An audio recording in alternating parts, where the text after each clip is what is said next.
Com a taxa de juros na mínima histórica, muita gente me pergunta onde que dá para deixar a reserva de emergência. Então no vídeo de hoje eu vou falar algumas opções e em que cenário vale mais a pena cada uma delas.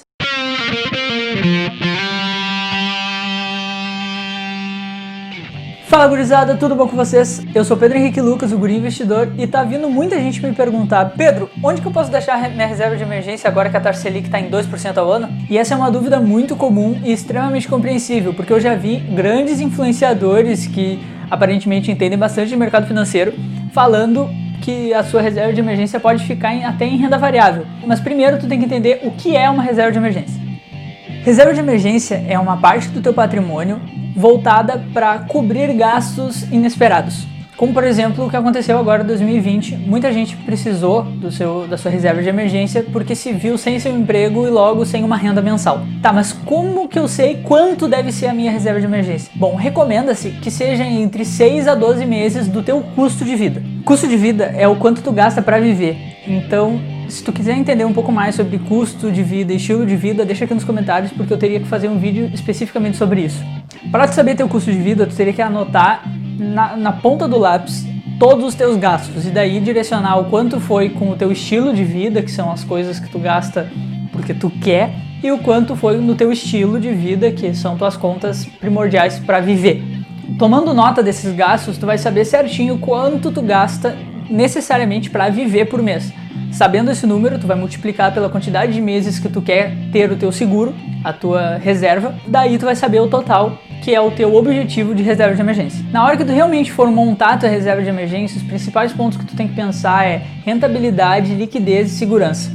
Mas falando sobre reserva de emergência, o foco tem que ser liquidez e segurança. Nesse caso, às vezes a gente vai ter que abrir mão um pouco da rentabilidade para ter esses dois. Então agora vamos ver algumas opções.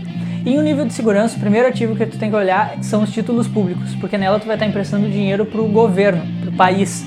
Então, se tu quer entender um pouco mais, se tu ainda não viu o nosso vídeo, o Natan vai deixar disponível aqui no card. Aqui.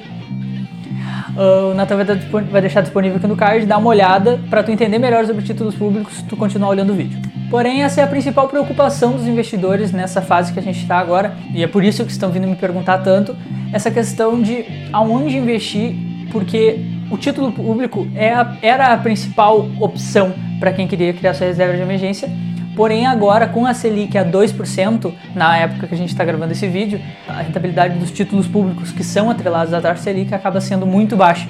Então, muita gente me pergunta se tem alguma outra opção. E se é a primeira vez que tu está olhando aqui o canal, pensa em se inscrever. Eu trago esse tipo de conteúdo com certa frequência sobre investimento, economia, educação financeira.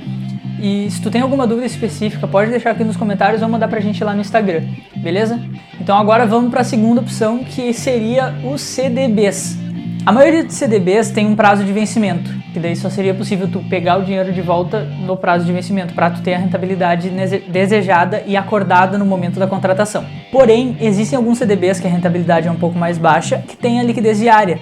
Então, já tem disponível no mercado alguns CDBs que a rentabilidade é de 100% do CDI, e um dos mais famosos é a Nubank. Na conta do Nubank, tu pode deixar teu dinheiro lá, ele vai render 100% do CDI e tu pode usar o teu dinheiro sempre que tu precisar, simplesmente transferir, tu pode usar ele e ele vai, enquanto o dinheiro estiver parado lá, ele vai estar rendendo 100% do CDI. No caso da Nuconta, não é um CDB, e sim um RDB, que é um ativo um pouco diferente, mas no fim das contas, por ser 100% do CDI e com liquidez diária, acaba sendo uma opção também. Outra opção são os fundos DI, os fundos de investimento com liquidez diária, que muitas vezes tem uma rentabilidade de 100% de CDI também, porém o ponto que a gente tem que prestar atenção é a taxa de administração desses fundos e também o come cotas, que é a cobrança do imposto de renda nesses fundos, que muitas vezes tanto o come cotas quanto a taxa de administração acabam comendo uma partezinha da rentabilidade, e com isso, se tu for olhar a rentabilidade desses fundos com liquidez diária ao longo do tempo, acaba sendo um pouquinho menor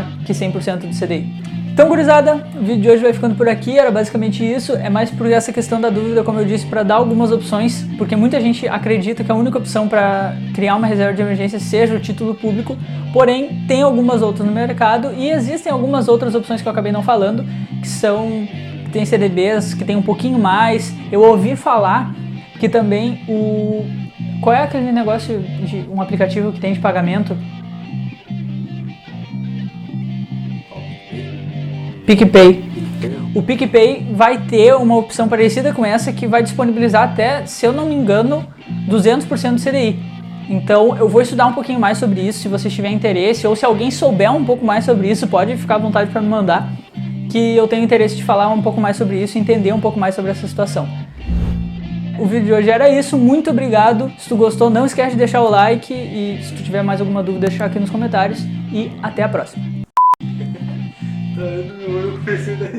Eu não tava olhando pro teu olho. Não? Eu sou estrábico, esse é o meu poder. É sério? Eu olho pro olho esquerdo pra ti e pro olho direito pra câmera.